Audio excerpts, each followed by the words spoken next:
Houseful 5 has hit theatres today, interestingly in two versions, 5A and 5B, each with a different ending. Everyone has a favourite in the Houseful franchise. Mine is Houseful 1 and Houseful 2.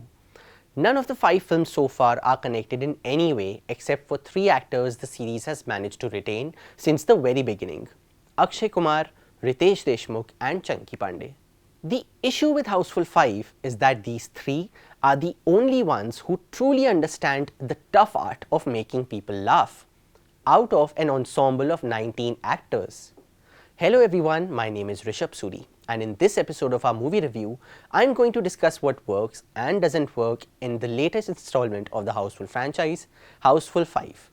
Produced by Sajid Nadiadwala, who has also written the screenplay and given the story, and directed by Tarun Mansukhani, it revolves around a 99-year-old billionaire, played by Ranjit, who dies just before his birthday party on a cruise. He leaves behind an inheritance of £69 billion for his son, Jolly. 3 Jollies show up, played by Akshay, Riteish and Abhishek Bachchan, each accompanied by their girlfriends Nargis Fakhri, Sonam Bajwa and Jacqueline Fernandez respectively. And then a murder takes place aboard the ship. Who is the killer? But my question is, who watches Houseful films for the story anyway? The film starts off on a funny note, helped along by Shreyas Talpade's presence, but it lacks the energy you'd expect for the kind of boisterous ride you have signed up for, until Akshay walks in, Ace Ventura style. His comic timing immediately lifts the film, but I can't say the same for the other characters. The first half is spent establishing the conflict and delivering the franchise's usual fare: mistaken identities, someone's girlfriend being someone's wife, and the expected private part jokes and innuendos. Nothing is spared in the effort to make you laugh. But most punchlines land only in installments. Akshay knows exactly what's expected of him. This is classic Akshay comedy territory, and he makes even the flat writing work. But it's also clear that the makers relied far more on the star's charm than on crafting genuinely funny material. Often, the jokes in Houseful 5 are a joke.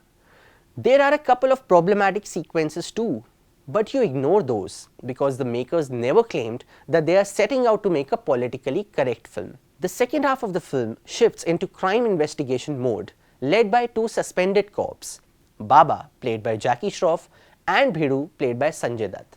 Yes, I did not mix up their real-life nicknames. Their senior, played by Nana Patekar, joins in to solve the case. The second half is better. Some scenes do manage to draw genuine laughs. The climax in version 5B, which is the version that I watched in the theatre, is genuinely funny, and for the first time, everyone in my theatre was laughing together. Still, something feels off about Houseful 5. As if something or someone is holding these comedy veterans like Riteish back. I suspect it's the writing. Shreyas Talpade's character, for instance, virtually disappears after the early scenes, reappearing only occasionally, which is a shame as he's a natural in this genre. Abhishek, meanwhile, gets plenty of screen time but doesn't land a single laugh. He shines when the material supports him, like Bol Bachchan. But here, he's a letdown along with the female actors who are given little to do beyond looking glamorous. Overall, Houseful 5 feels like being stuck on a cruise with a few comic veterans and a funny script that forgot to board the ship. It floats, wobbles, but you are just waiting for it to dock. Watch it with your friends who like double meaning jokes. We all have one. I am going with 3 stars for this film. Thank you so much for watching.